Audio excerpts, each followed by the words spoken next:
Bhopal, India in the 2001, and MTech and the PhD degree in the electrical engineering from the Indian Institute of Technology, Kanpur. Before joining of the Indian Institute of Technology, Indore, he has he was postdoctoral fellow in the Thailand Institute, University of the Technology, France, and the assistant professor at Communication Research Center, International Institute of Information Technology, Hyderabad, from 2008 to the 2009. His research interests include the signal processing, biomedical signal processing, non-stationary signal processing, speech signal processing, and so on. He has supervised 27 PhD theses and currently supervised the 9 PhD theses. He has delivered more than the 300 talks and lectures in the conference and the workshop short-term courses and academic events organized by the various institutes.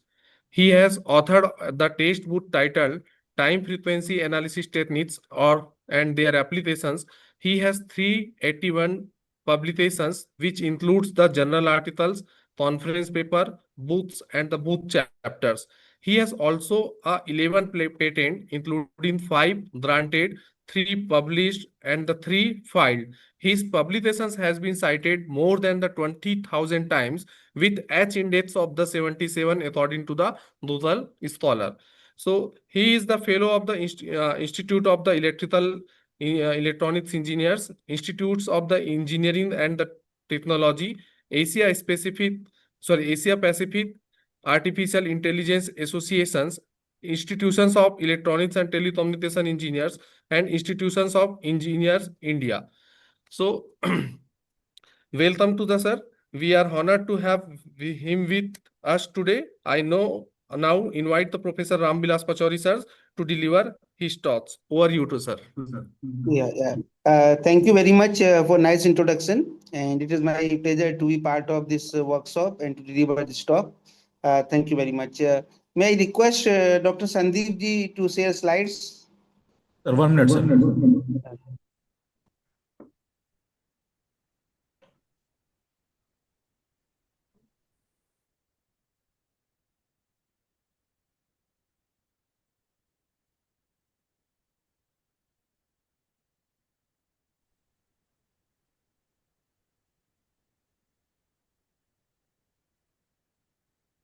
So, yeah, could you? Yeah, nice. Thank you very much. So, today's talk is on the use of AI and signal processing for healthcare applications. So, generally, actually, the most of the work or most of papers, if you see, directly, researchers apply artificial intelligence technique, AI techniques. And when you use signal processing, then there is actually a lot of interpretability. So there are certain advantages. So in this talk, we will see how the signal processing and machine learning techniques together will be useful for developing automated systems, expert systems, intelligent systems for automated classification of the signals. And we will consider electroencephalogram biosignals in this talk. And we will actually consider 2 applications. So one is schizophrenia detection, and second one is brain-computer interfacing. And these 2 applications that actually will be discussed in this talk. And there is a lot of interest in the literature to use actually such kind of methods. Like in rural areas, we have shortage of doctors, and sometimes there's no doctors. And these systems, which can detect disease at initial stage, can be used to detect the disease at initial stage rural areas, and so timely treatment can be carried out. And on the other hand, in urban areas also, there is actually doctors are less and patients are many. So such kind of systems can help doctors to assist them in order to perform efficient diagnosis. So there is a lot of applications for such kind of systems, and that actually in the literature, and we will see 2 such systems which we have developed in our laboratory, and that is the one is for automated system for schizophrenia diagnosis. Second one is for brain computer interfacing. So with this background, let us start this talk. So this is an overview of this talk. First, we will see transform. And this in talk, we will also see basic signal processing techniques and then their advancements. And then we will see Fourier transform, short time Fourier transform, wavelet transform. And after that, adaptive signal decomposition will be presented. Then you will see adaptive signal decomposition based multi-channel signal processing. So when you see actually this biomedical signal processing or other applications in engineering, there are certain conditions or scenarios, there is actually presence of multi-channel signals. And most of the techniques, signal processing techniques that which we use in the literature, they are actually single channel based processing. So such kind of techniques, they process channel signals individually, and they don't preserve the correlation between the channels, and mutual information is ignored. So motivated by that, that actually multi-channel signal processing methods actually preserve these kind of information. They preserve mutual information. They preserve correlation between the channels. So we will see motivation for multi-channel signal processing also in this talk. And after that, this 1998, this empirical mode decomposition was proposed by Wang others. And that actually given new direction of signal processing, that is adaptive signal processing. That we will also see empirical mode decomposition. And then iterative filtering was proposed to overcome certain limitations of the EMT method, which will be highlighted, and iterative filtering will be explained. And then our proposed multivariate iterative filtering method, our group has proposed, that we will see. And then we have studied actually this method for two major applications. One is detection of schizophrenia from EEG, and second one is motor imagery based brain computer interfacing. So these two applications will be presented, and after that, in the end, conclusion will be provided. Next slide, please. So the first actually, this transform, that is actually like these days everybody is talking about AI, ML, people. Similarly, this transform is also everywhere. Like in all areas of science and technology, we can get transforms. So transforms, they convert signal from one domain to other domain. For Fourier transform, for example, it converts from time domain to frequency domain. And it is one kind of bridge between two domains. So we can go from time domain to frequency domain, and we do useful processing. And then from that frequency domain, we can come back in time domain. So such kind of actually processing has certain advantages. And the first tech transform that formally was proposed and most commonly used in the literature, that is actually Fourier transform. So in Fourier transform, these signals actually we represent in terms of sinusoidal functions. So this Fourier actually, Fourier was from France, and his father was tailor, not mathematical tailor. It was tailor by profession. And when he was 4 years old, his parents died, and he used to work in hostel. And those days, the electricity was not there, and students used to use candles for study purpose. And after studying, they used to throw remaining part of the candles outside. And this Fourier actually used to collect these small pieces of the candles and used to make a big candle. And when night everybody was sleeping, Fourier used to study from that. And then actually, Fourier was from physics background, and he joined French army. And he went to Ecole Polytechnic, and he got an opportunity. Ecole Polytechnic, he was working on the prism.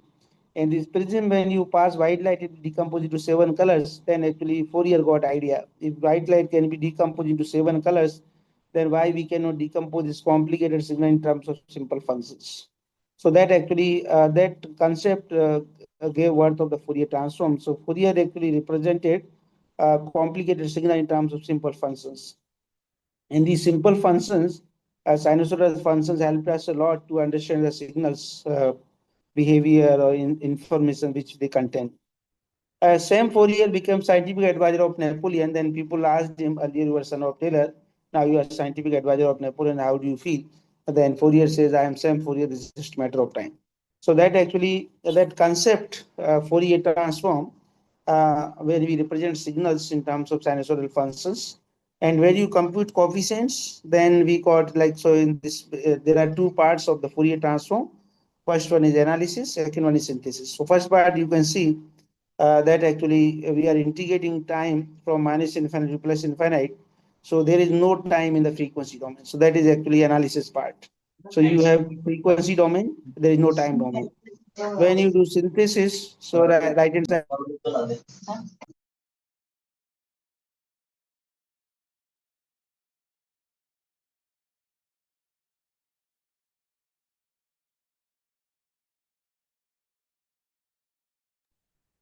Hello, am I audible?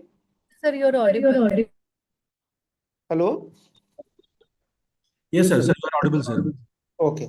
So right hand side, if you see, this frequency is actually integrated from minus infinite to plus infinite. So there is no time in the, there is no frequency in the time domain. So when we are doing analysis, we have only frequency domain in our hand. When we are doing synthesis, only time domain is there. So there is, when you have time domain, there is no frequency domain. When you have frequency domain, there is no time domain. So this actually, these are mutually exclusive. And non-stationary signals, we need actually both information because each and bit time, since we are integrating time from minus infinite to plus infinite, so there is no time in the frequency. So this kind of analysis is not suitable for non-stationary signals. Next slide, please. So here you can see there are two types of signals. First one is stationary signal and second one is non-stationary signal. So first signal actually is a superposition of two sinusoidals whose frequencies are varying, they are existing at any point of time. On the other hand, if you see non-stationary signal, second one, it is concatenation of two frequency components. So for first part, there is one frequency, for remaining part, there is another frequency. When you apply Fourier transform in both cases, it gives you same spectrum. So this is actually one of the major limitations of the Fourier transform, because your signals are different in time domain, but you are getting same frequency domain for both the signals. So that actually this is a limitation of the Fourier transform when you are applying it for stationary signal, non-stationary signals. So it tells us what are the frequencies present in the signal. It does not tell us what time, what frequency is occurring. So due to that, actually, this new area of signal processing emerged that we call time frequency representation. So where we want to have this frequency domain as a function of actually time, and that is known as time frequency representation, time frequency analysis, and that is actually suitable for non-stationary signal processing. Next slide, please. So the first transform that was proposed in the literature, that was short time Fourier transform, HTFT. So in short time Fourier transform, what we do, we actually divide signal into non-stationary signal different segments. And each segment, we assume that signal is stationary.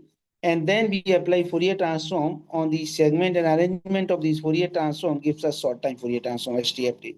So you can see this mathematical expression where XT is the signal that we want to analyze, WT the window function, and T dash is the parameter which actually controls the different regions of the signal, and omega is the frequency. So when you compute this transformation left hand side, this HTFT becomes function of two variables, time and frequency. So that is time frequency representation, and it is complex quantity. So for representation purpose, we take square magnitude of the HTFT, that is known as spectrogram. And if you see bottom, there is Gaussian window. So when you use Gaussian window in the HTFT, then actually this is known as Gabor transform. And this is the one of the optimum version of the HTFT. Because till today, we have only one window function, which is same in both domains. So like you see Gaussian, it is time domain and frequency to both domain. It is Gaussian, it is same in nature. So that is why it is optimum window. Next slide. So based on the size of the window, there are two types of spectrograms. So in this slide, we use two signals. First one is a speech signal when you speak MATLAB. And luckily, these signals also actually implement the MATLAB. And right hand side, you see another signal, that is chirp signal. So here frequency is changing linearly with respect to time. And you apply Fourier transform, you will not get any meaningful information for such kind of signals. And here, the first signal you see that is narrowband spectrogram. So this is actually gives you a wide analysis window is used for computing a spectrogram. And narrowband spectrogram gives you good frequency resolution. And wideband spectrogram here we are using narrow analysis window in time domain that actually gives you wide frequency. So wide, so this has good time resolution. So it depends on the requirement of resolution. If you want to have good frequency resolution, then we use narrow band spectrogram. If you want to have good time resolution, then we use wide band spectrogram. Similarly, right hand side you see narrow band spectrum, wide spectrogram for the chirp signal, and nicely it shows the how frequency changing linearly with respect to time. So in the speech, you nicely can detect the formats. Similarly, in chirp signals, how frequency changing time that also one can see. So that actually in both kind of analysis, as the signals, this spectrogram can be applied and depends on the application. One can choose narrow band and wide band spectrogram. Next slide, please. And this actually, this what previous slide, you whatever result you have seen, narrowband spectrometry, this actually has given new direction to machine learning. So now these days, people instead of applying signals, people use time frequency image of such signals because this is time frequency issues and which represent energy as a function of time and frequency. And energy is a positive quantity, so it can be converted into intensity of the image. And advanced machine learning techniques like convolutional neural network, deep neural network, we can use such kind of input instead of the signal, and then machine classification can be done. So that is actually one of the new direction of the research. Instead of biomedical signals, one can consider biomedical images, time frequency images corresponding to these biomedical signals, and we can further them process for the classification purpose. Shortcomings of the short time Fourier transforms. Actually, if you have low frequency component, then you need wide analysis window. And if you have high frequency component, then you need an analysis window. But that flexibility is not in the STFT. There is no thumb rule which will suggest you what side should be taken, what window should be taken. There are many windows in the literature, and it all depends on the trial and error, depends on the application. So more to since STFT, once you have selected window function and size, then actually it is fixed for entire analysis. And all these window sizes, they are actually associated with the uncertainty principle. So like if you have good time resolution, then you have to have poor frequency resolution. So this constraint is there, and but that actually can be more flexible. So that actually general form of the STFT, and to overcome the limitation of the fixed resolution in STFT, this Wavelet transform was proposed in the literature. That is, we use a scale concept. Next slide, please. So here in Wavelet, actually like a time frequency concept that we have seen in STFT Fourier transform. So if you see signal processing in broad manner, there are three independent forces: time, frequency, scale. Whatever is happening in this world, it has connection with time. Whatever you see, it has connection with the scale, and whatever you listen, it has connection with frequency. So this scale is very, very important concept, and biomedical signal processing is more appropriate because for an example, if you see the legs of the elephant, elephant looks like a tree, but elephant is not a tree. If you see the tail of the elephant looks like a snake, but elephant is not a snake. If you want to see elephant like an elephant, then you have to see a proper scale. So that scale, actually, we don't know what scale the signal should be looked. What scale of the signal contains the diagnostic information. So for that, actually, this wavelet transform gives you an opportunity where you can study signal at different scales. So scale is actually somehow empirically it is related to frequency, 1 upon frequency, proportional to 1 upon frequency.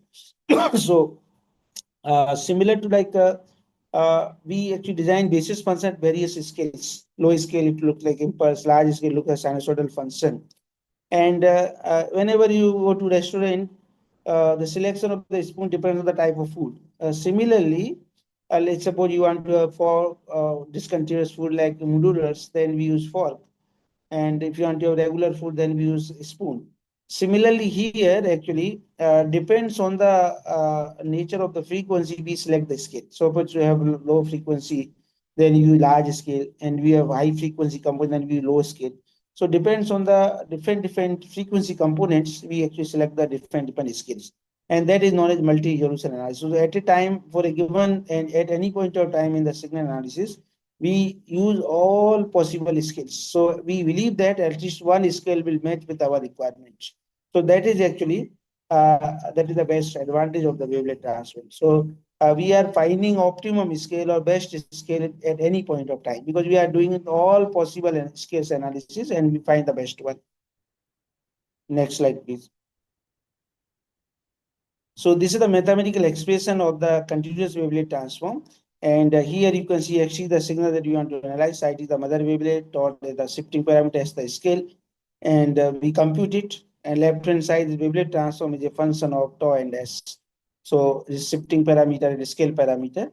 And this narrow if you have low scale, then you have a narrow analysis window that gives you good time resolution, poor frequency resolution. Similarly, when you have large scale, that generates wide analysis window that gives you good frequency resolution and suitable for low frequency components.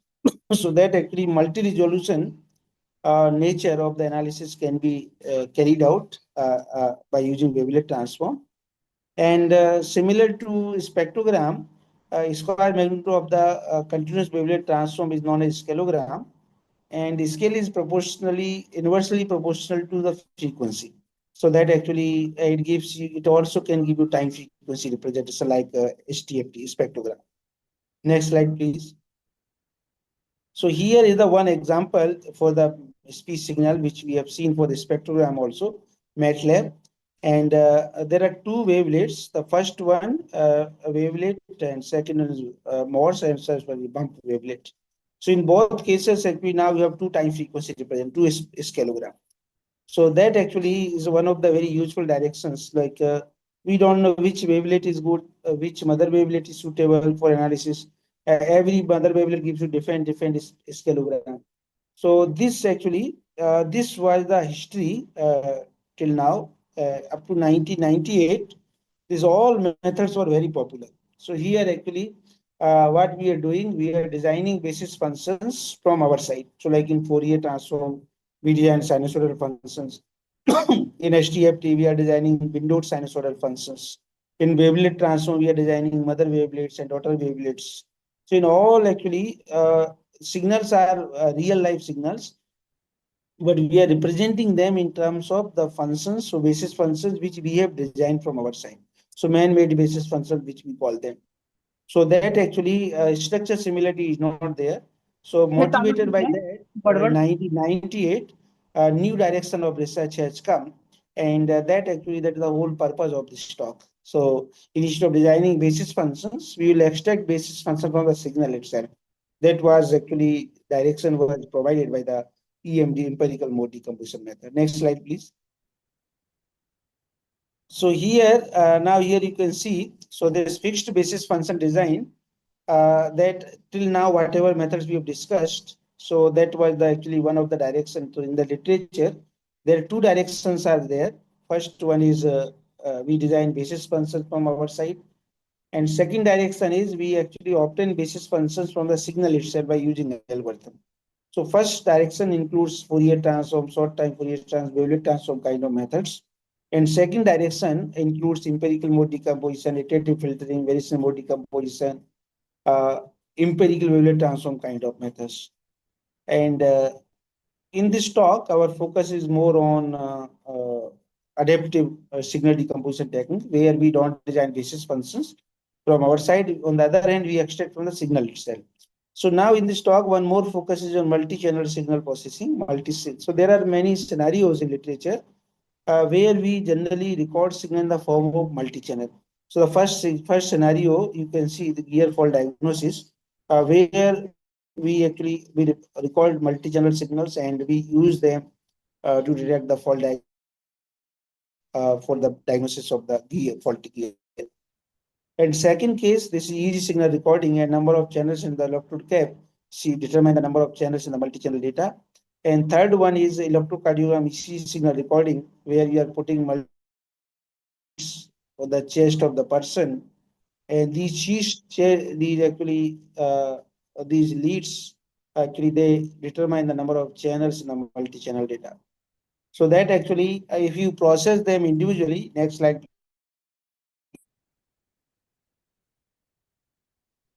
if you process them individually, then actually you ignore the mutual information correlation between the channels.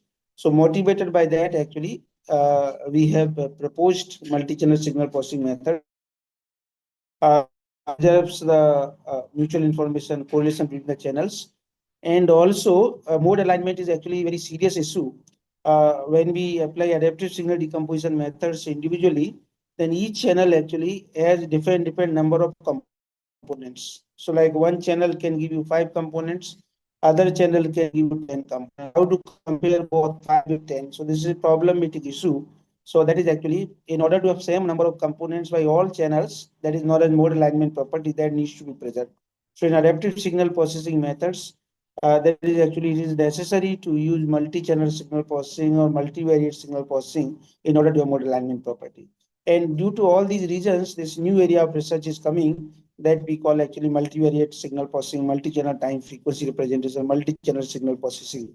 And there is a lot of interest in the literature to use machine learning techniques with these multi-channel signal processing techniques. And due to a lot advancement in the sensing technology, it is becoming easier these days to have multi-channel sensors, multiple sensors to record the biomedical signals. So that is actually now huge interest in the literature to record multi-channel data and apply multi-channel signal processing methods, perform the multi-channel signal classification, and that actually motivates us to explore these multi-channel signal processing methods. Next slide.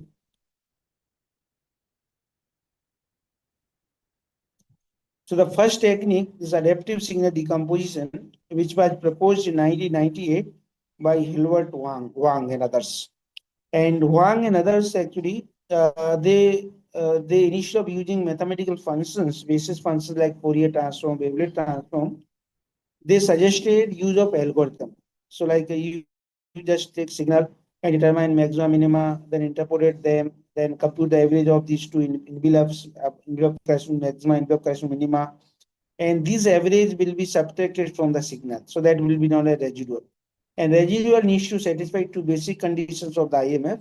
First condition is number of zero crossings and number of maximum minima should be differ at most by one. So this condition ensures that whatever IMF you obtain, that actually like sine cosine function. And second condition is the average value of the this residual IMF is zero. So this condition ensures that whatever IMF you obtain is nature. So by satisfying these two basic conditions of the IMF, we make sure that IMF is symmetric in nature, it is narrowband. And once you have detected the first IMF, then you subtract it from the signal, then you get the new residual, and we get all possible IMF from the signal. And luckily, this kind of processing gives you wavelet kind of decomposition. And the good thing is that you don't need to design wavelet. You don't need to know how many number of levels are required. So the metric blended and his team has shown, and that is actually so first component which you see here, that is the highest frequency component, first IMA, and that is the lowest scale of the data. That is known as the detail of the signal. Last IMF, that is the largest scale of the data, or with the lowest frequency of the data, that is known as the approximation. So in that way, actually, this approximation to details, they are actually arranged in the signal, and that actually you represent signal in terms of different scales. And then this kind of method has become popular for multi-channel signal processing. And this method also has two major limitations. First one, actually, it is empirical in nature. There is no proper strong mathematical foundation for this method. And second one, it has mode mixing property. So like each IMF is expected to be mono component, but sometimes it is mixture of both different two scales. So even motivated by this EMD method, next slide, please. So various like complex EMD, rotation oriented complex EMD, bivariate EMD, multivariate EMD, fast MEMD. So many methods have been proposed in the literature, but all methods actually suffer due to two major limitations: lack of mathematical theory, and so the interpretability is less. Results are coming, but they're empirical in nature. And second one is mode mixing problem. Next slide, please. So motivated by that, these two limitations of the EMD method, various methods have been proposed in the literature, and one of such method is iterative filtering. So iterative filtering actually it overcomes the limitation of the EMD method. So what we do, we determine the maximum minima from the signal, and based on the maximum minima or extremas, we determine the filter length, and this cutoff frequency of the filter is proportional to 1 upon length. So for example, you have a low frequency component, then filter length will be high, and as a result, cutoff frequency will be lower. So low frequency component will automatically filtered by the filter which are low cutoff frequency. And similarly, high frequency components will be filtered by such filter which is high frequency. So it is automated filtering, and the left hand side you can see once you design the filter, you subtract from the signal, and then you have residual, and the residual actually, if you do reasonable number of iterations, then it becomes first IMF, and first IMF is subtracted from the signal, then you have new residual, then again do repeat the same process. So in that way, we get all possible IMF from the signal. So this is one example. Here you can see in the slide, this signal has 3 IMFs. So in order to, so in simple manner, we have considered signal in frequency domain. So 3, and you can design filter. Then filtered signal is shown in the second step, and that signal is subtracted from the first signal. Then your first IMF, then first IMF is subtracted from the signal and residual in the second column you can see. And then you design the filter, and filtered signal is subtracted from this residual, then you have second IMF. So first IMF and second IMF that is subtracted from the signal, then you have residual, and that residual itself is third IMF. So in that way, automatically actually by using this iterative filtering concept, you can get all possible IMFs like empirical mode decomposition. So empirical mode decomposition, it is empirical, there is no mathematical theory, but here you can nice mathematical structure can see, and nicely these IMFs can be separated in terms of well-defined filters. Next slide, please.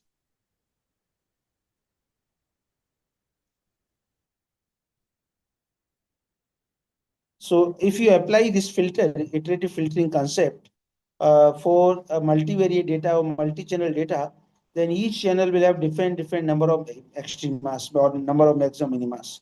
So as a result, each channel will have different cutoff frequency. So actually, each channel will have different number of components. So mode alignment property will not be preserved. And motivated by that, what we have suggested, for each channel you determine the maximum minima extremas, and you take the maximum value of that extrema, and according to that you design the filter, and that you design filter used for every channel for filtering purpose. So in that way, each channel will have different same number of components. So mode alignment property will be preserved. So we will see, and there are two conditions. Standard deviation is nearly zero. We stop this decomposition process. And second one is this number of extrema, they become less than 3.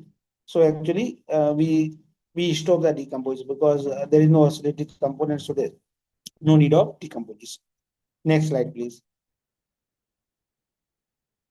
So now how it works for multi-channel data, we will see its demonstration. So for that, we have considered two channel data. First channel has 2 IMF, second channel has 1 IMF. Now, if you design, actually, if you do individual channel processing, then you can see each channel, first channel will have 2 IMF, second channel will have 1 IMF. So that is not, that will not preserve mode alignment property. So for that, what you have suggested, you design the filters for both channels and take the maximum value of that common for both. So that according to that you filtered signal will be the first IMF, that 2 channel IMF. Now you subtract this from the signal, and then actually you have the residual. And from the residual, for 2 channel residual, you determine the filters and take the maximum filter that is common for both. And then you use that filter for filtering, but then you second IMF. So first IMF, second IMF, and that actually will be subtracted from the signal. Then you have residual, and residual, again, you see there is no now filtering, there is frequency 0.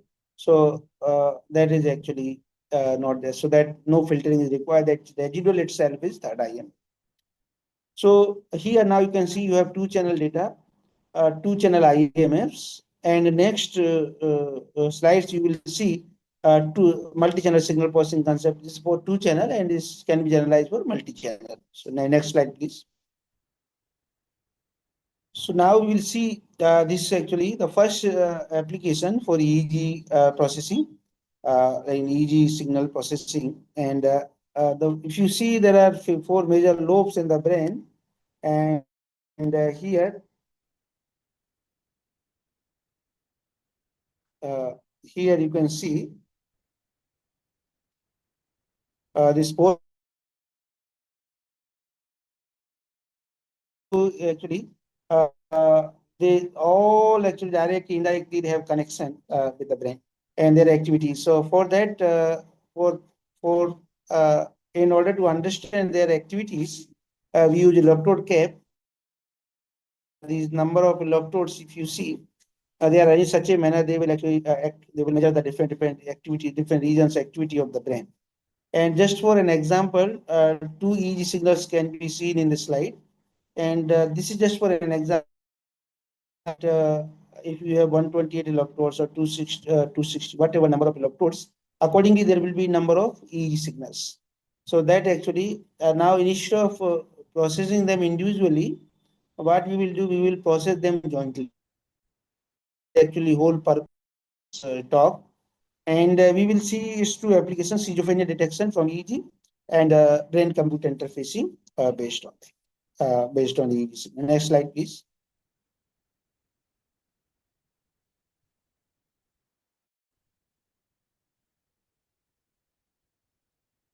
So here, this actually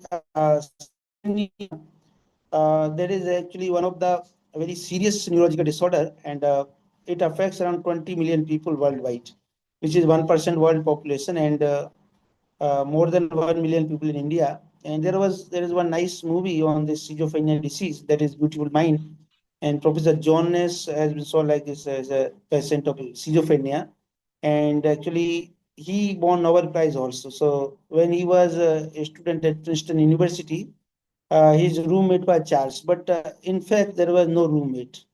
That was actually just was imaginary persons. They look like real persons for that subject, that person. So if you are suffering, somebody suffering from schizophrenia, for him, he developed many imaginary people, imaginary sounds. They look like real sounds or real people for him. So Professor John Nash Charles was actually looks like a real image. It was actually imaginary person, but looks like real. And used to discuss with him. Used to discuss about his research idea. And Charles also actually introduces his niche to Professor John Nash, but there was no Charles, there was no niche. And when Professor John Nash was actually giving a lecture in MIT, that time there was William, and actually William, and he is coming with his team, and that actually for entire class nobody was coming. This was just for Johns, and later actually later this person who got like William, he after some time he was like he introducing himself to Professor Jonas that he neurologist, and he says you are suffering from schizophrenia disease. So this in this entire movie there are three persons, they were imaginary persons: Charles Nice, and Professor this William, and for Professor John Ness, but they look like real people for them. And in the end, actually, when Professor John Ness was actually getting Nobel Prize, so he delivering his speech and he's acknowledging his family, wife. Then these three are imaginary people also actually wanted to have acknowledgement. So there is this person who has schizophrenia disease is always between real people and imaginary people. So that is actually one of the serious neurological disorder. And imaginary people says this actually real people, they are telling a lie, and real people want to convince that person that whatever imaginary people you see, they are not proper, they are not real. So schizophrenia actually is a serious disease, and we have proposed schizophrenia detection method based on the multivariate filtering.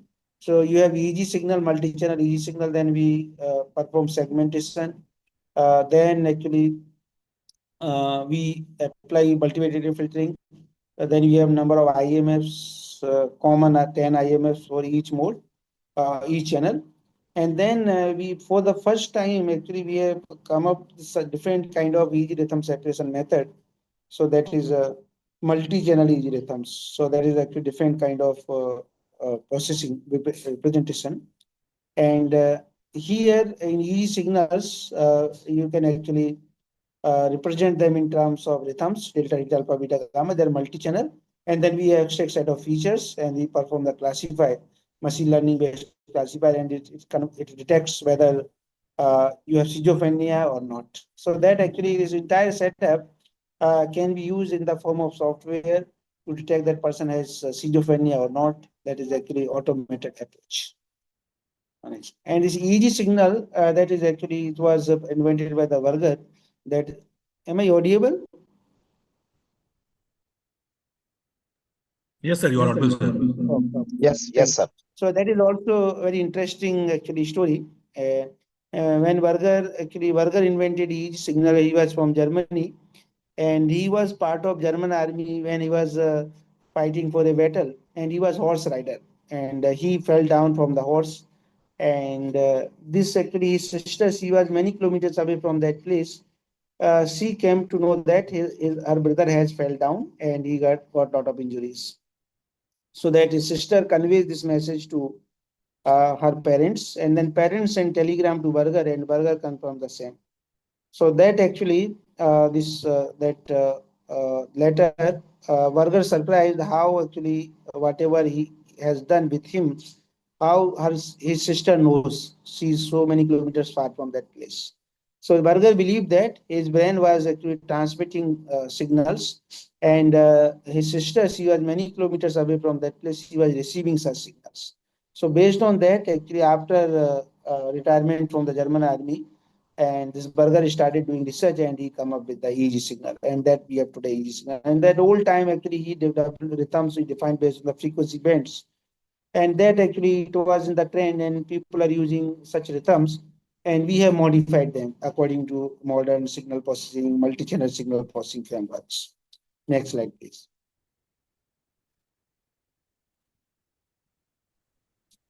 So for the study purpose, we have taken this publicly available database that is from Poland, and it has actually schizophrenia case. It is recorded from the 14 subjects and 7 males and 7 females. And for healthy case, it recorded from the 14 subjects, 7 males and 7 females, and 90 doctors are used, and it's sampling rate is 250 hertz, and duration is 15 minutes. Next slide.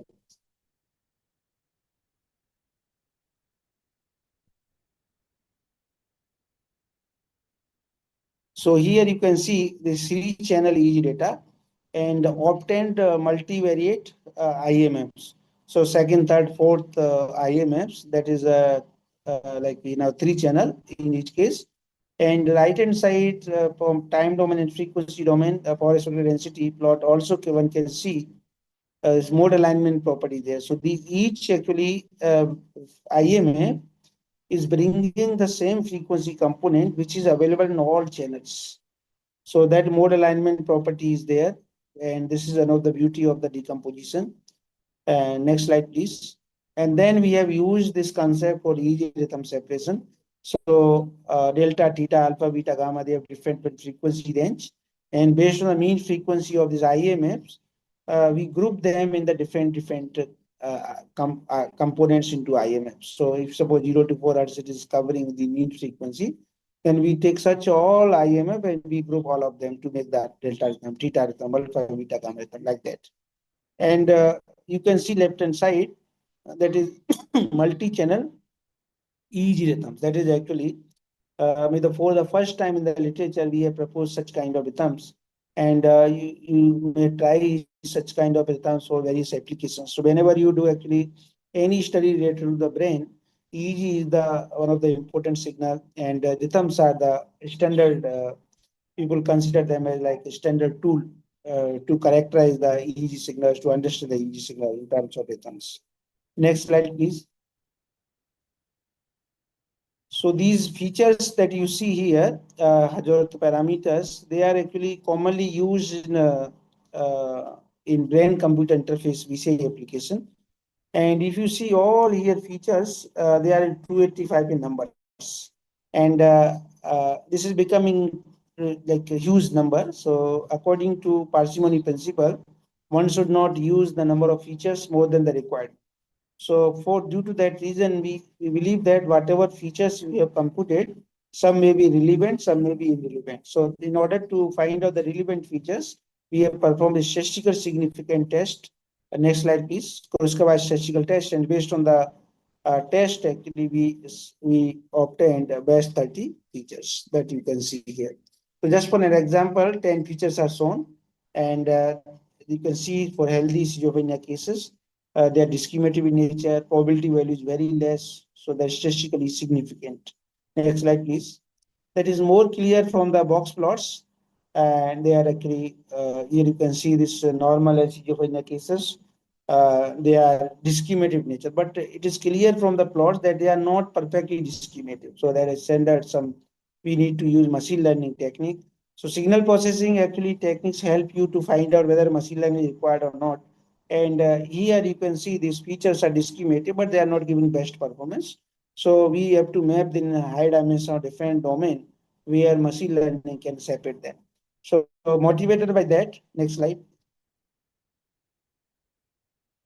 So we have used various classifiers, support vector machine with different pet kernels, linear discriminant, k-nearest neighborhood classifier, decision tree classifiers.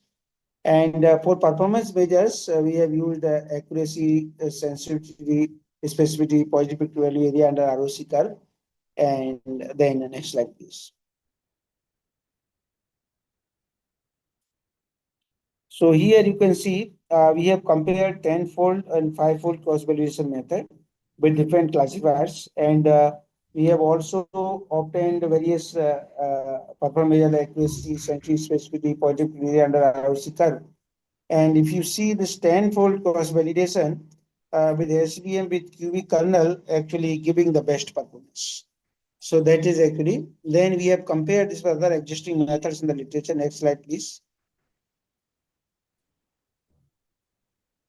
So here in the literature, actually many researchers, they have applied signal processing, machine learning techniques, and they have performed intelligent systems, expert systems to classify these normal and schizophrenia EEG signals from the study database. And we have compared our method with other existing methods which is studied in the same database. And here you can see this, our proposed method gives the better performance compared to the other methods in the literature. Next slide, please. So next actually is very interesting direction that is motor imaginary brain computer BCI. So brain computer interface, that is actually very interesting area. And if you see in India, very less work is going on. And this is one of the nice direction of the research where signal processing machine learning can be tried. And there are majorly three kind of VCIs. One kind of like motor imaginary. So people don't have like a hand, they don't have elbow. So we design based on the, we don't, the person is disabled. He doesn't have hand. So we can have robot hand. And that person can imagine that he's up, down, left, right movement of that hand. And based on that imagination, this EEG signal will be generated and which can control that robot hand. So that is actually motor imaginary BCI. And other one, you are not able to speak speech, then actually you imagine that, and then based on that imagination, whatever EEG signals are actually generated, which can be used to detect that information. That is speech imaginary BCI. And the new BCI has come few years before, that is visual cognitive BCI. So like you don't, you just see the objects, and based on the objects, actually you are not able to see the object, then actually you can just imagine that object. And from that, whatever EEG signal is generated, that can be used to detect that object. So there are BCI, actually there are many BCIs, and that is one of the important direction. So it is actually cognitive BCI is a sort of a technology which aims to establish a direct connection path between brain and computer external device. So that is like your robot arm and brain, and between we use machine and computer. So that is actually maybe the one of the important direction of future. So EEG signals actually a very important part for classifying these movements, these imaginations, these detections. So if you see this BCI, it has many applications, which include medical, neuroergonomics, and smart environment, neuromarketing and advertisement, education and self-regulation, games and entertainment, security and authentication. Next slide, please. So for the study purpose, just we have considered two databases. So BCI completion for 2A dataset 1 and BCI completion for 2A dataset 2. So first BCI completion for 2A dataset 1, it has actually EEG data recorded from 9 subjects, and 72 tiles have been recorded each session. And here you can see left hand side, that is BCI paradigm, and right hand side, that is number of actually electrode locations. So different this is the positions of the electrodes. So one of the major difference between what BCI paradigm we have proposed, that actually that the other existing methods, here we use multi-channel signal processing. We use all channels, all electrodes signals together. Next slide, please. And this is BCI completion for data set 2. And here, each data has 3 different subjects have been recorded. And left hand side, you can see this BCI paradigm, and right hand side is the electrode configuration.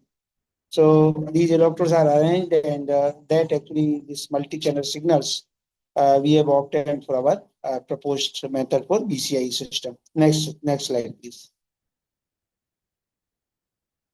So this is the proposed approach using our method, which we call MIF CSP.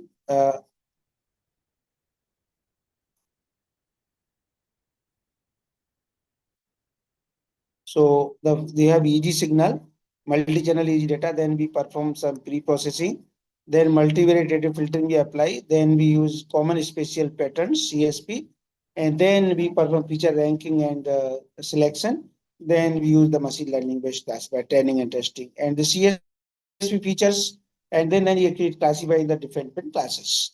And CSP feature, they have certain advantages that you can see in the slide. They discriminate actually these two classes, and they also improve the resolution. So due to that, actually in the literature, authors have suggested use of CSP filter, and motivated by them, we have also used in the in this work. Next slide, please. So here now you can see that for 3-channel EEG data, and these are the obtained 4-channel 4 IMFs, and for 3-channel, this is each IMF is 3-channel IMF like that. So now this is a different a conventional way. You have one component. So here now each component is for each channel. So like you have 3-channel EEG, you have IMF for 3 channels. So in that way you have like 4 IMFs. Each IMF is 3-channel IMF. Next slide. So now we will see the results, the both BCI for 2 data set. And for this all 9 subjects, you can see subject specific. So when you do BCI, there are 2 actually kind of study. One, we do subject specific, so that particular person can use that BCI. Other one is like for everyone. So like is subject independent. So and like we study for global so many subjects, and anyone can use it. So we have studied this kind of work for both cases, subject specific and subject independent. So first one, subject specific, you can see these 2 classes, left versus right hand, left hand versus feet, and left hand versus tongue, right hand versus feet, right hand versus tongue, right hand versus tongue. So these are all classification problems we have studied. And you can see in this table subject dependent, and then after that we have computed average and standard deviation of the subject independent case, subject dependent, and subject ISI subject invariant. So for that case also classification performance has been shown for the all studied classification problem. So according to requirement, one can use subject dependent BCI or subject independent BCI. Next slide, please. So here, this is for second database. You can see classification accuracy for three subjects: subject independent case, subject dependent case, and then subject independent case also. For the all studied classification problem, left hand versus right hand, left hand versus tongue, feet, left hand versus tongue, right hand versus feet, right hand versus tongue, and feet versus tongue. Next slide, please. So here you can see, if you see for 9 subjects, actually subject specific case, this number of features, they highly influence the classification accuracy. So it's very, actually it is not, brain is highly chaotic, not changes, EEG signals are, they are very highly variable signals. So number of features, that is very crucial part, and it can change the accuracy. So even you can see this individual classification performance and average value of these all results. Next slide, please. Then we have compared our method with other existing methods in the literature. So like CSP, FBCSP, SSMEMD, RG, SWLCR, and TSSCSP, MIFCSP, our proposed method. And out of the 5 studied classification problem, in 3 problems, our proposed method is giving better performance, and other remaining 2, it is giving comparable performance. So this means actually whatever method like we have proposed, it is a very useful tool for BCI applications. So it is like a very effective tool. And next slide. And why we have selected 4 IMF for our study, and that is actually clear from the topograph plots. So if you see the first 4 IMF, they are able to discriminate these 2 classes. And from the feature space also, bottom you can see topographic plot also can see this first 4 IMFs, they are able to discriminate. And 5th IMF, that is not discriminating these 2 classes. So that due to this reason, we have selected first 4 IMFs for this study. Next slide, please. And there are many other methods in the literature, like multivariate variational mode decomposition, multivariate empirical mode decomposition. And for MIBCI that we have studied, we have compared them with our proposed MIF-CSP approach. And you can see in this plot, MIF-CSP is giving better performance than the multivariate BMD, multivariate EMD based approaches. Next slide, please. So this is the conclusion of this entire talk. Proposed schizophrenia detection method based on the multivariate footprint has shown a significant improvement in accuracy over other existing methods, which are based on a machine learning based algorithms, and similar performance like deep learning based method. Deep learning based methods are computationally very expensive compared to the machine learning based approaches. And the proposed multivariate filtering based framework extract the oscillatory modes present in the signal adaptively without any previous assumptions of the fixed frequency band. This is one of the important actually feature of our proposed method. So generally, when you say rhythms, then they frequency band design the filter separate out them. But here our proposed method dynamically can tackle these rhythms, and using special filtering techniques like CSP, discriminant features are computed for classification, and the proposed method outperformed the state-of-art methodology with the help of MIBCI a database, namely BCI comparison code 2A. So in order to show the generality, we have also validated MIF-CSP using another publicly available database. And last, actually, concluding point, the superior accuracy which is provided by MIF-CSP algorithm proves that it is a promising candidate for MIBCI application. And other important part is actually whatever methods we have proposed, they can be integrated in the form of software to smartphone, smart mobile computing device, computers, machines, so that they can become really smart. Next slide, please. So this talk is based on these two recently our published papers. So I request all the participants, in order to have more information about the presented work, please go through these two papers. Thank you very much. If you have any questions, please feel free to ask. Participants, if you have any questions, please ask.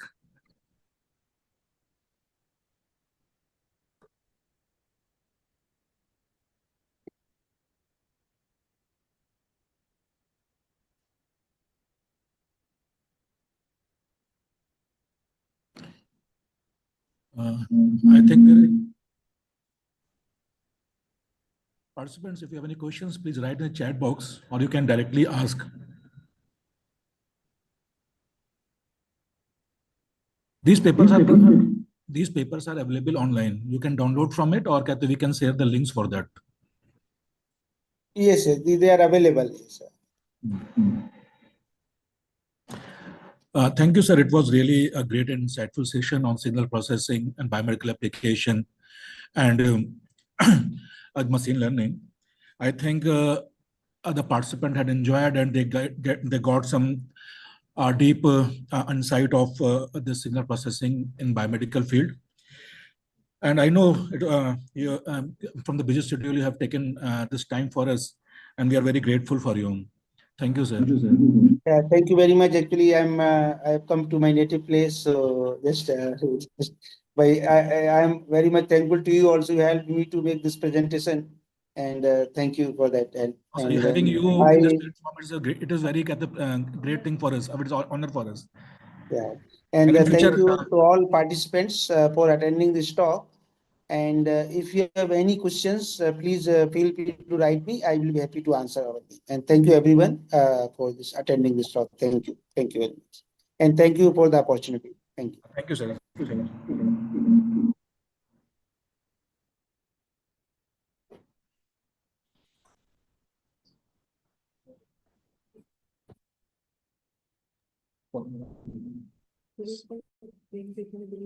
Thank you, the participant. And after we have take the 5 minutes, 10 minutes of the break. After 10 minutes, you will join the next session. Thank you. And kindly fill the feedback form before starting the next session. It's a humble request to all of you.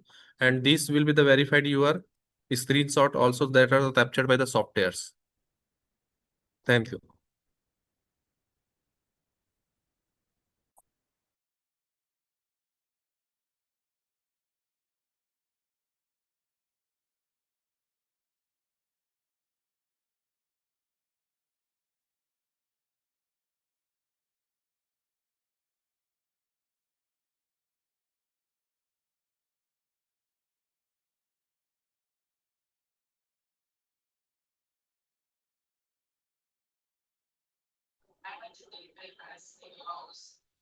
Yes, the hose is too big, the water's not being able to get through it, the regular stuff, so it's a difficult spot down, and my mouth wants out.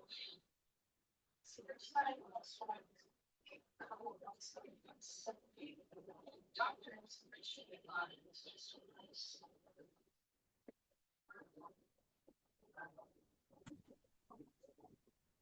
Maybe it was first diagnosed.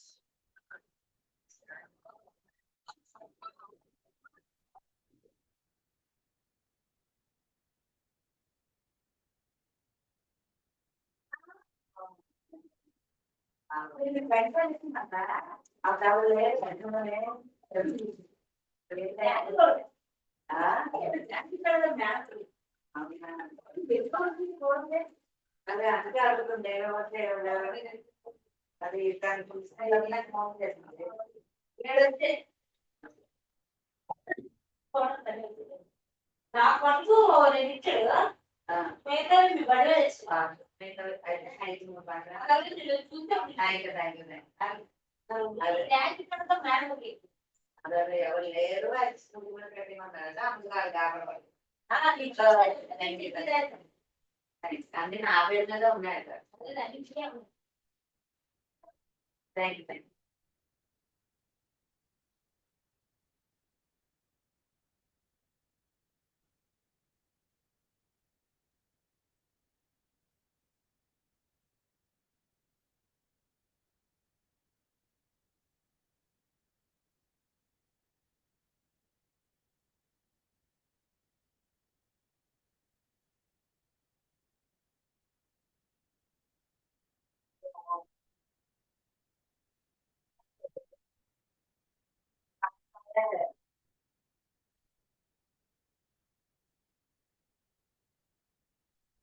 तो उल्टी में बात करने से ये दो नहीं बोली तो Recording stopped. चार पाँच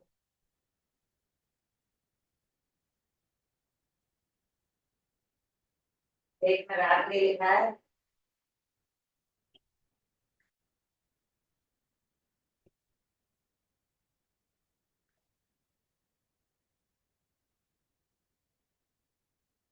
रात में लिखा हुआ है।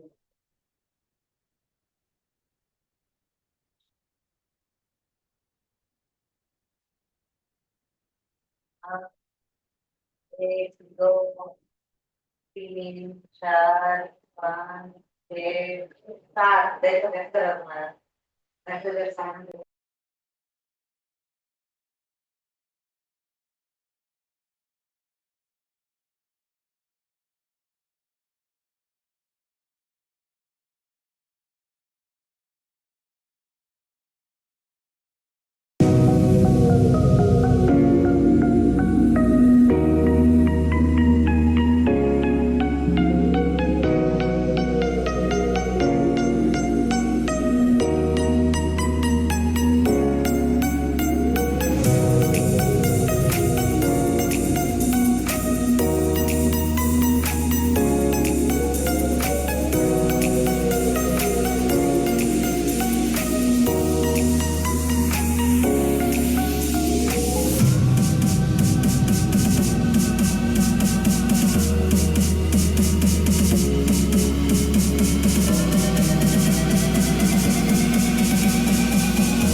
Hello. Hello. Yeah. Welcome, Dilip. Thank you, sir. How are you? I'm doing quite okay. How are you? Shall we start? I mean, if we have the audience, why not? Okay. I just turned on my camera. I'm not sure if it is actually reflecting with the right background. It is visual. It is. And do we have the right background? I don't know. It's okay. Okay. Okay. All right. So. Namaskar, everyone. We are pleased to introduce our next speaker for today, Mr. Dilip Kumar Upadhyay, who will be presenting his session on the topic Frugal and Inclusive Innovations for Rural Healthcare. Mr. Upadhyay currently serves as the Associate Director at Evaluserve in Gurugram and possesses over 16 years of experience in the medtech and pharmaceutical industry with a focus on digital transformation, consulting, and strategic development. He holds advanced degrees in physics and biomedical engineering from IIT BHU as well as PGDBA in management. Throughout his career, Mr. Upadhyay has led numerous global projects, fostered innovation, and effectively employed data analytics to inform strategic decision making. We are honored to have him here with us today. Welcome, sir. Now I hand over the platform to the Mr. Dilip Kumar Upadhyay. Hand over to you, sir. Thank you, Manpreet, for that kind introduction. And yeah, I would first like to thank you, Sandeep, sir, and the team for inviting me to this forum. It's always a pleasure to collaborate with you. And yeah, I mean, you talked very high words about me. I don't know if my presentation will actually serve that benchmark, but let me quickly try to share my screen and bring forth the deck which I had made, and thereafter we can just give me a second. So I'm trying to figure out a few things. Recording in progress.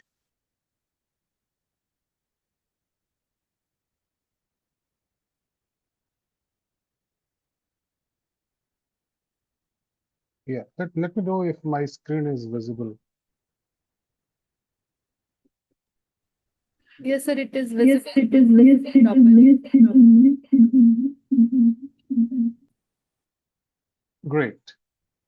So then I think I can get started, and I'll stop my video, but then I'll put it back once I'm done with this. So all right, so for the topic which I have chosen for today, and it's quite an interesting one, is frugal and inclusive innovation for rural healthcare. Now, why did I choose this topic? I mean, it's because it is very close to the way we have been brought up and the kind of country which we live in. Like you said, Manpreet, earlier, that I have been to multiple geographies across continent. But then when you look at the setup and the context, especially in the context of country like India, there is always a need for something which is not just new or, like we say, innovative, but it should be something that includes and covers all. So today we'll try to explore how doing more with less is not just a compromise, but it's the future of healthcare innovation. I will quickly move to the next slide. And yes, so here we will cover as to why innovation is not a luxury anymore, but it's a lifeline for all of us, and especially for the people from this very unique community of biomedical engineers who sit at the intersection of technology and healthcare. So, I mean, roughly, if you look at India, almost around 50 to 60% of our people, they live in the rural areas. But then if you look at the healthcare setup, and there you get this anomaly that 3 out of the 4 hospitals, they are in the cities. And that's not just a gap, it's a chasm. And hence, it's very important that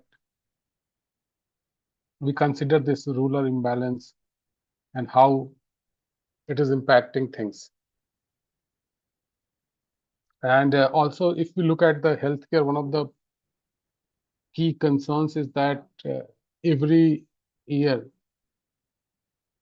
1 million of people are pushed below the poverty line simply because of falling sick or having a healthcare issue.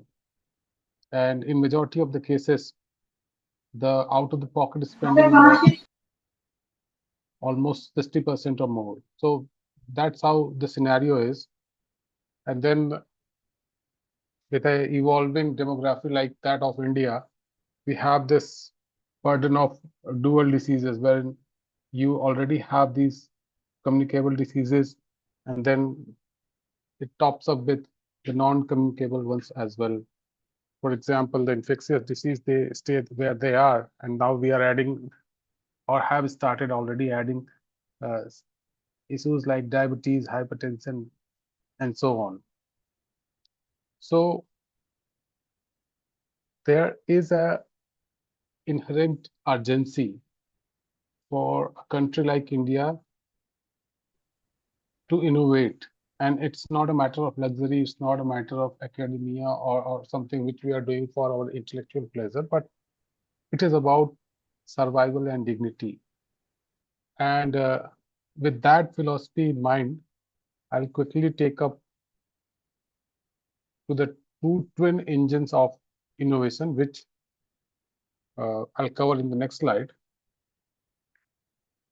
And they are that the innovation should be frugal and it should be inclusive. So when we think of innovation, we often tend to imagine expensive labs and that cutting edge technologies, the technology which is like really a state of the art and of sorts. And the moment we do not get that, we start this whole ball game of blames that I cannot do something nice or innovative because the setup is not there. My lab is not so great, or I do not have access to the kind of cutting edge technology which perhaps a developed country student would have. And that's where we need to bring in this philosophy of frugal innovation. And when we say frugal, we do not mean that a second-rate kind of innovation. Frugal means something which is simple, cost-effective, and brings in a robust solution that fits our context. Like our Prime Minister says, Atmanirbhar Bharat. So the innovation which should fit in our context of things. And it should be an inclusive innovation. When I say inclusive, what does that mean? That it should not be only catering to a very specific segment or section of society, but it should also consider the entire spectrum of the demography, and especially the ones who are marginalized. And when we mix these two, the frugal innovation and the inclusivity, then we get a transformative idea that can scale and sustain. Let me establish this with an example so that you all can also relate to it. Now think of And this is a very called out example. But this is what is coming to my mind. Think of Jaipur foot, a prosthetic that restores mobility and dignity. It's not coming out of a state-of-the-art research lab or something which was built by NASA or DARPA, but it is something which came from our Indian setup, and the way it inclusively includes all segments of society, restoring not just mobility for the individual, but also a sense of dignity. That's the classical example of frugal and inclusive innovation. And that is what we will delve into more details in this session. And now let's also try to look up at this philosophy as to how it actually comes to life from medical devices to the entire care system. So I'll quickly bring out few cases to paint the spectrum of some frugal and inclusive innovations, which we all can A, relate to, because it should be very close to our domain, and B, get inspired for ideas. See, the entire objective of me talking in this platform is not to give you a lecture, but if I can inspire at least one individual here to think for similar kind of mindset and framework of inclusive and frugal innovation, that would be the impact I would be looking for. So let me quickly pull up the categories which we want to talk about. So, for example, if you look at the devices, a low-cost device could be one excellent example of frugality and inclusiveness. How come frugality be the picture here? Because the cost is low, and also because the cost is low, it becomes very inclusive. And the example which I bring in here is that of the GE Lullaby body warmer. I think most of us would know, and even for those who don't, I'll talk about it in more detail. So one aspect is you can look at the system or the device and how you can make it more cost effective or more inclusive for that matter. Then the second aspect of the spectrum is how can one bring in frugality to the process part of the things. And an excellent example on that front is of Narayana Health, which was earlier Narayan Hridyalaya by Dr. Shetty. And it's a classic example of, like they say, assembly line of comparison. And I think since most of us would be engineers here, we know the assembly line story as to how Ford, or Henry Ford as we call him, brought in the concept of assembly lines for creating cars or manufacturing cars rather. And a similar kind of process innovation we see here happening at Narayana Health in Bangalore, where they made an assembly line for heart related treatments. So that's another aspect which perhaps you can think of and probe further, that the first one is, can we make the devices of lower cost? And the second is, can we innovate on the process which is being used to implement devices, and not just devices, for that matter, anything within the healthcare value chain?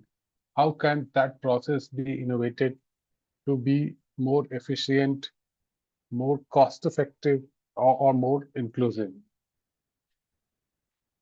And then the third aspect would be the service delivery. How can that entire impact be delivered to the larger diaspora of actual needy people? And here again, I try to call out this story with a example of mobile PSCs, wherein the healthcare is delivered in small minivans and similar kind of mobile setups, showing how you do not always necessarily need to build a multi-story building and then only have healthcare facilities offered to people. Instead, it's like bringing the mountains to the Muhammad. You take the hospitals in one form to the needy instead of having the required person coming to the hospitals. And it's an excellent case study. If you happen to have a chance, I would recommend that one should definitely read more about it. And then, of course, since we are in this age of AI and technology, and nothing is complete unless we bring in a reference to that. So how can we make things better using AI and technology? And Nizamai, from an ex-Xerox alum, is an excellent example of how a portable thermal-based AI-powered scanning and screening device can bring changes into the whole process of diagnosis for breast cancers, keeping in consideration all the social and other parameters which typically a country like India would face, and was one of the major barriers for people actually adopting pre-screening and screening processes unless it was way too late. So this spectrum which I tried to paint here, the objective was that we understand that when we say frugal and inclusive innovations, we need not to think one-dimensionally. It has multiple arms around which one can do innovation, of which one is the device itself. How can we make that cheaper, more accessible? Second is the process around it. Third is the delivery of that. And fourth is using the advances which is happening in the ecosystem in which we live. For example, right now it is AI. At some point of time, it would be something else. How can we bring that in for the wellness and improvement of the system of healthcare? Now, with that being said, I'll, in the subsequent slides, we'll try to take a deeper dive in few of the examples just to show how the ingenuity can be rewritten. So let me go to the next slide. But before I do that, I do not know the format here, Sandeep sir. So can we take questions in the middle, or it's for the Yeah, Dilip, work we on can the- take a question from the participants, and also they can write in the chat box too. They may Okay. directly ask after completion of this presentation. Excellent, excellent. So people in the call, I mean, see, what I'm trying to bring out may seem very generic, and I'm not going to divulge some academic research secret in this meeting for sure. So in case you have some broad level questions at any point of time, feel free to stop me and ask. And whatever I would then tell, I do not guarantee that that would be the only answer to that question, but perhaps a healthy conversation can be initiated. So with that intent, at any point of time, if you have any questions or a counter suggestion, do feel free to interrupt me. Okay, then let me quickly go to the next slide. And here what we do, we will take up the first case study, which is the GE Lullaby Baby Warmer case study. So what happens is that every year, millions of newborns, they die, and especially in countries like the African countries, or if I put a broad spectrum, the underdeveloped and developing countries, a lot of children were dying, and they were not dying because of some specific disease, just because of cold. The temperature which was required for a neonatal who was just born was not there. And the classical solution which was there out in the market, it would cost around 12,000 US dollars, and it was pretty expensive. So maybe a few Thank you. I did not understand it, but in case it was a question, you can rephrase that in English.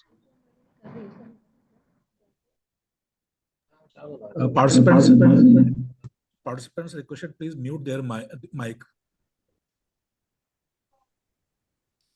Dilip, please continue. Okay, thank you. Yeah, so what happened was that there was a solution for this problem wherein the children which were dying from hypothermia or just cold, they could be treated. There were warmers available, but the cost of these warmers was like in the range of US dollars 12,000, which means A, they had a limited accessibility. B, they would not be available at every healthcare or maternity center. And C, it would mean that the children were dying for some very trivial reason, which is just cold. And when this problem was looked into with respect to the ecosystem which we have in underdeveloped and developing countries, GE designed a frugal solution. And perhaps when you see this, let me also pop up the details. So when you see the solution which GE designed, and what they did was that they built a infrared light source which would be right on the top of the baby. So instead of putting the baby in an incubator, you would have infrared light comings and then a sensor setup which would monitor the temperature of that baby and accordingly have a closed loop so that the infrared light which is creating that temperature is balanced so that the baby is not either very hot or exposed to high temperatures or is exposed to very low temperatures. And this was a very ingenious kind of idea. So, I mean, those who are exposed to core electronics and electrical engineering, this seems like a very not so complicated idea, but then the way it was designed with the 2000 or 12,000 model was pretty expensive. And this solution which the GE made with the $3,000 approximately warmer was quite rugged, had a very simple interface, required low power, which means even if there are power failures, it could run on support setups. And it was an excellent example of reverse innovation, where you already had a device, you already had a solution, and then you have to reverse it. And if you refer back to the spectrum which I talked about earlier, you had a device. What you had to do was you had to redesign it or reverse it to see how you can make it a low-cost device. And this is a very classic example which we quite often talk about as to how one can bring down the cost, make things more inclusive without compromising a lot on the merits or the benefits which are being derived from that setup. And this should trigger a lot of ideas for you students, especially the ones who have to submit projects and all. And believe me, anyone can do this. You have just have to see the problem. So let me take one more example. And so this is coming from the sub-African region. And here again, the problem was that the newborns were dying because of this problem of CPAP, continuous positive airway pressure, because the device is like of $6,000 not available, and then the newborns having breathing issues where they could not afford it, they had no options.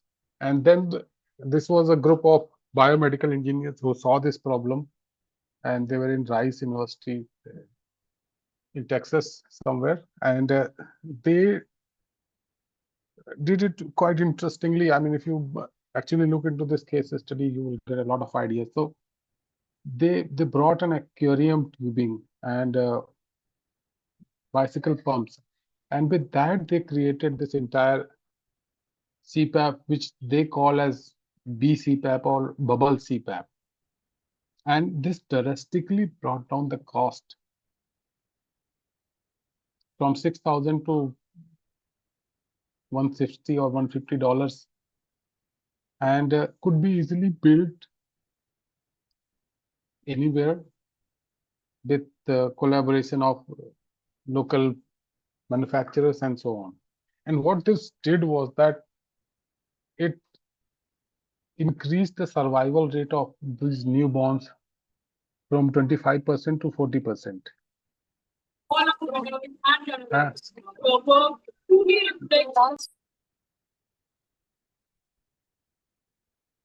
And thereafter, this model got replicated in quite a lot of places. So again, a classic example of how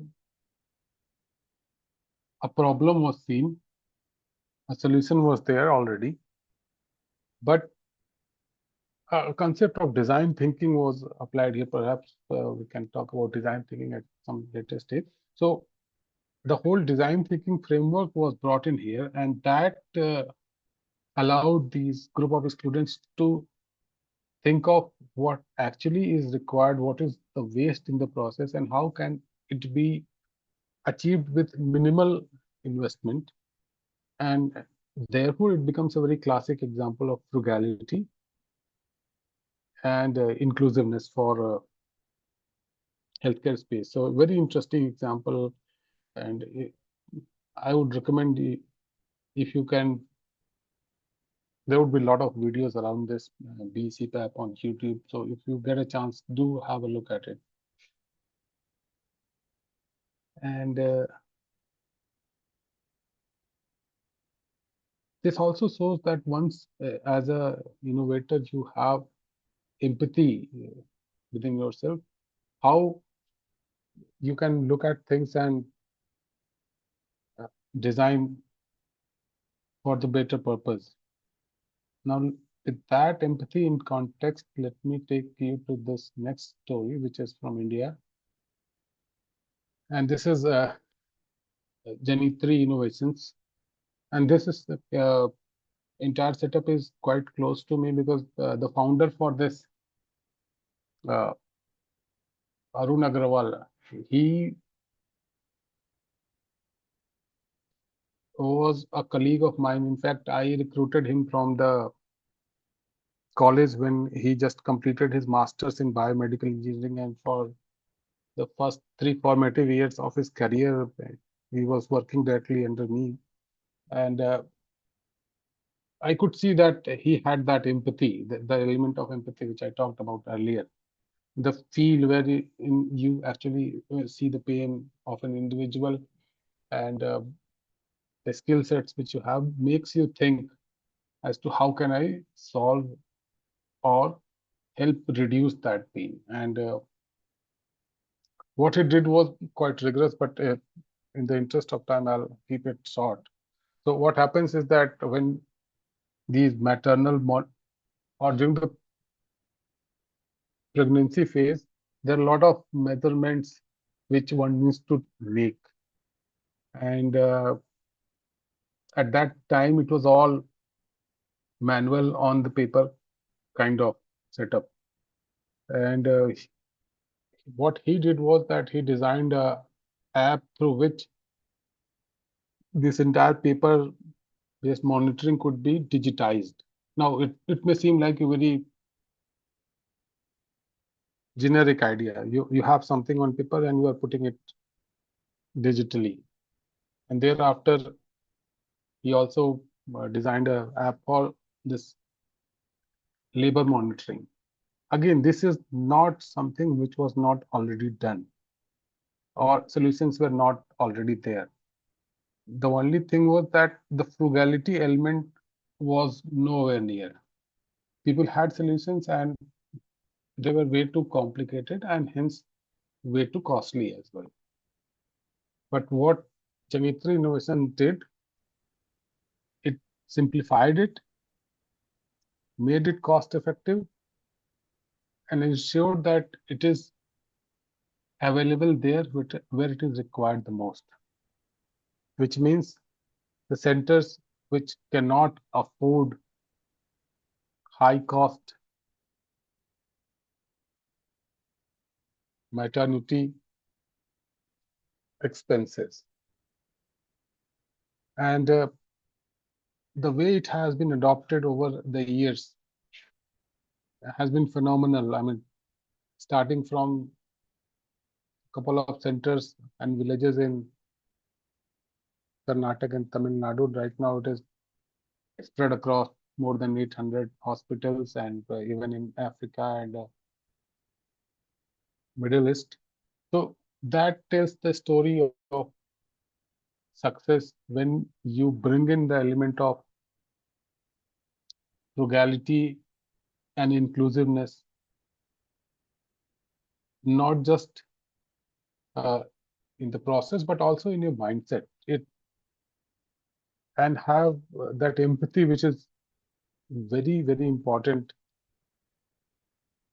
to bring in frugality and inclusiveness in your entire approach of doing things. With that being said, let me also talk about what are the key, how should I put it, DNA of frugal and inclusive innovations. So moving to the next slide, what I'll do here, I'll talk about what would make the innovation work.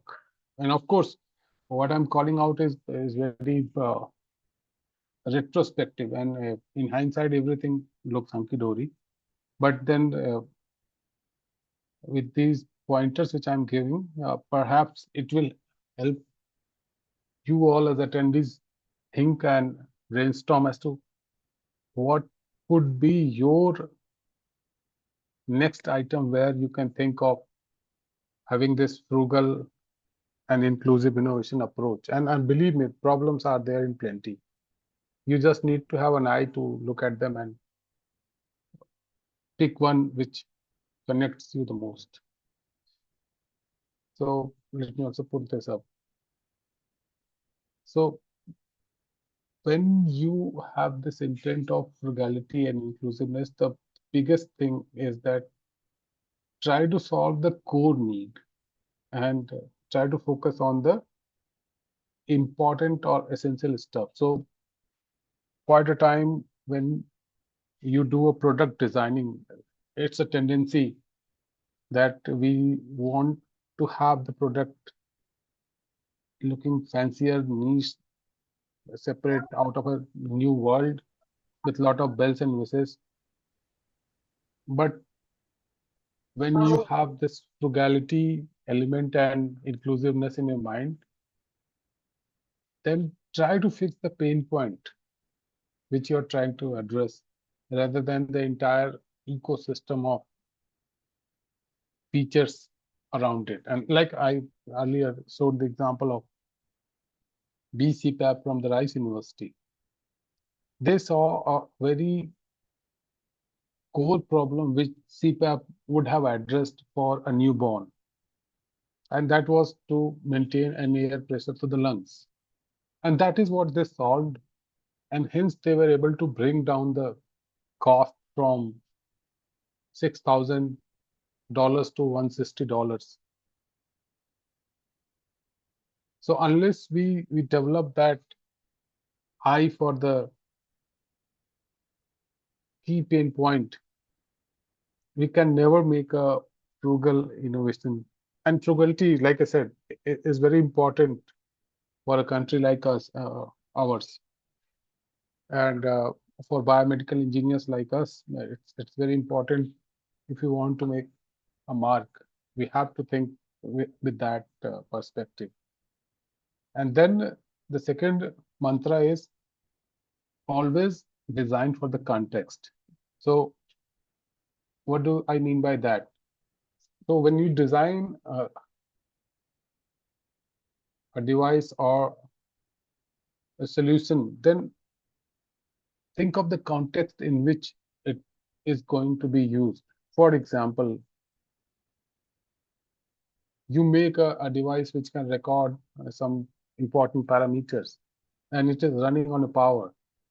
But then you know how frequent the power cuts are there in India, or for that matter, any country of similar sorts like Bangladesh or Nepal or South Africa or Tanzania, Namibia, whatever you can think of. So think of these context as to where this product is going to be used and how this is going to remain relevant in that context. Or for example, the kind of pollution you would have around, or the scenarios, for example, it's very humid in certain part of the country. So if you design a strap which would monitor few things or not monitor some other things, you also have to understand, will the patient be willing to tie a strap when it is highly humid May and June and he's sweating like an ocean? So with that thought and context, try to design the innovation which you are thinking of. Then the third important thing is, do not try to be a solo player. And this is very, very important, because the kind of industry you are in, biomedical engineering, it's not a standalone industry. You need to have an understanding of a lot of things. You need to be a very good engineer. You need to be someone with a great understanding of how the human body works, the life sciences, the neurons, how they fire, and so on.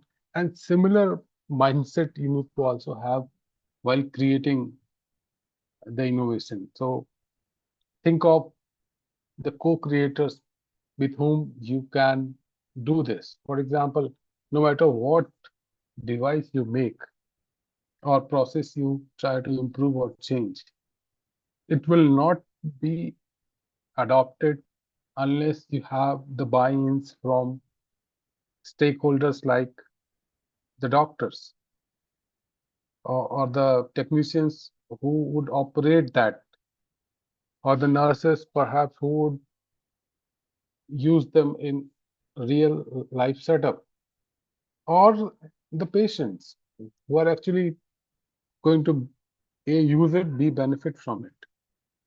So try to co-create with them, try to have early stage feedback with them, have some MVPs, run few tests.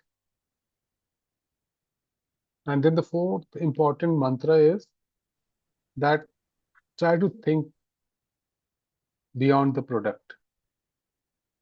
So think of aspects like sustainability, the amount of training that would be required to operate that. If the training curve is very steep, then perhaps the adoption would not be that great. Or how crucial is the maintenance, and what level of expertise would it require, and how can I simplify that? So in brief, these are the four key mantras when you have to design a product using frugality in mind and inclusiveness. And of course, this has to work in sync with the core principle of design thinking for a product. So the concept of empathy, problem, and then solution, and then iteration around it. So that's crucial, and that's always there. But in this very context, once given that you already understand it and you are developing a product, these four mantras should always be applied on every prototype that you are planning to build, even for the same problem or for a new problem from the scratch. And once these problems are there in place, then the next step could be to scale and think of how to make it more sustainable, etc., which perhaps we can cover in the next one. So scaling frugal and inclusive innovations. What does that mean? So, like I have been continuously saying, that frugality is not about smallness. It's not about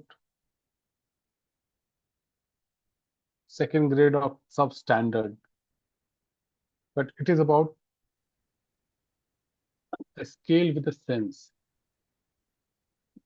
which means that whatever you are making, it should have a sense, it should have a rationale behind it. I mean, with all these advances happening in technology, one can make a very nuanced state-of-the-art device for a problem. But if it is not cost effective or in context with others, বলছে নাকি দেখতে আবার কানে phone এই এটা then it's going to be quite difficult for it to scale, for it to be adopted. So that's one of the key thing. And once you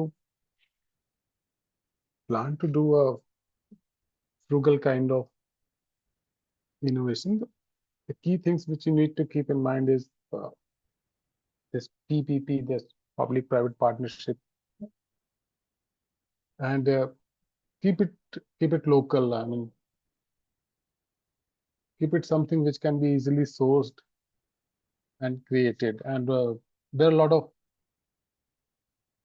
support setup also in the system, like the BIREC and few others, where you can even get fundings and all.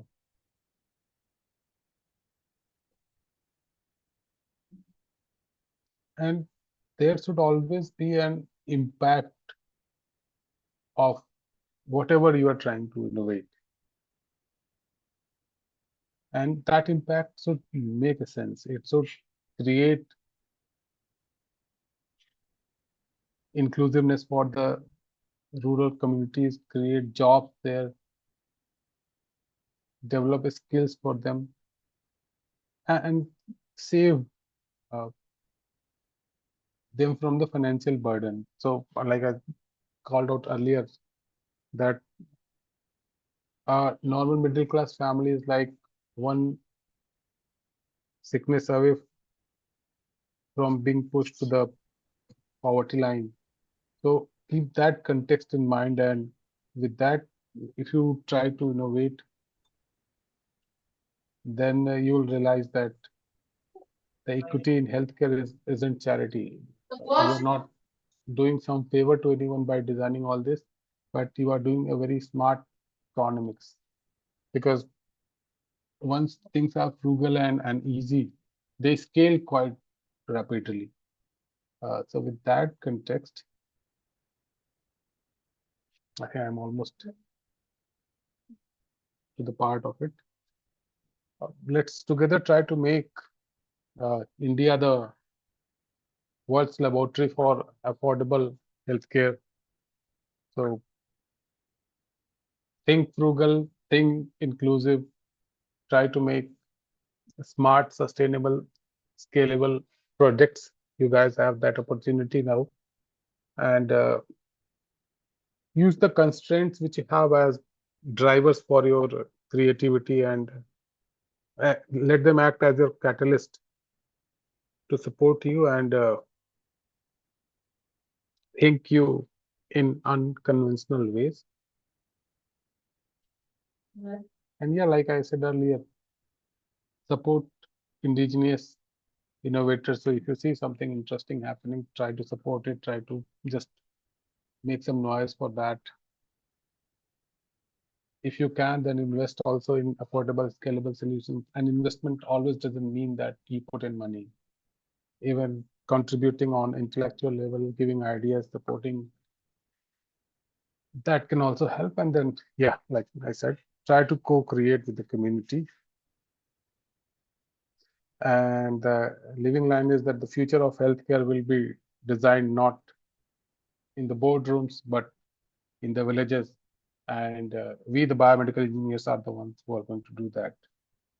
So with that, I think I'm almost done with my slides. And yeah, I'm open to questions if you have any. Thank you, Dilip. Participants, if you have any questions, please feel to ask, or you can write in chat box.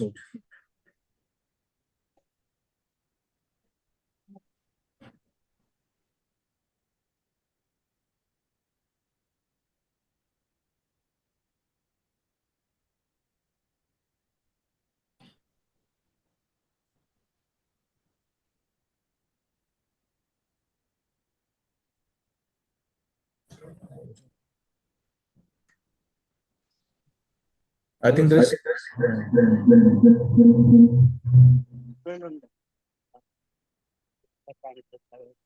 मेरा तो हाथ दुखने लगे मैं बहुत थक गई तुम तो ड्राई फ्रूट का दूध पियो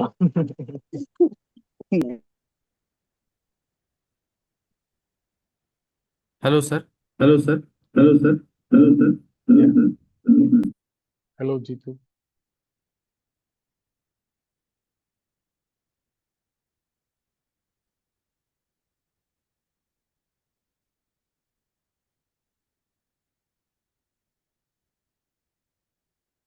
All right. Seems like the session which I did was either all clear to everyone or it did not intrigue anything in a specific.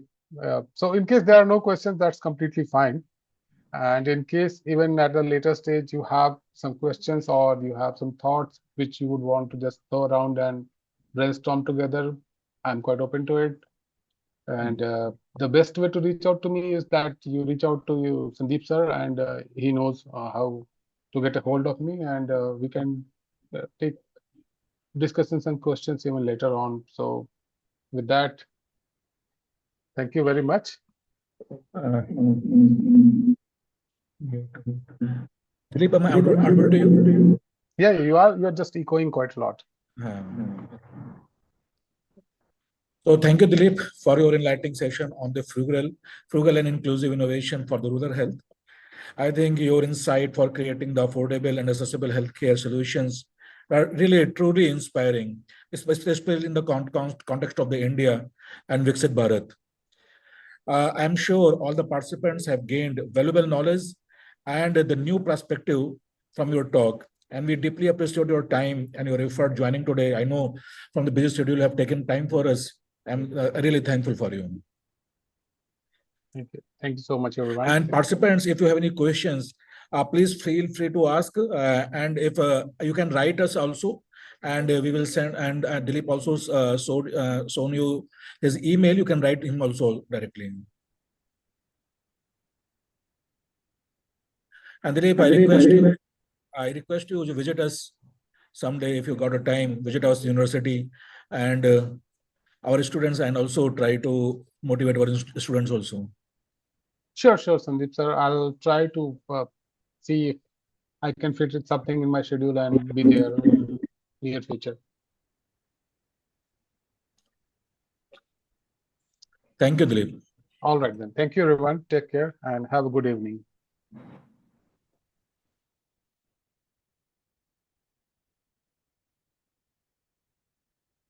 Recording Sorry, stopped. requested to fill the attendance and feedback form.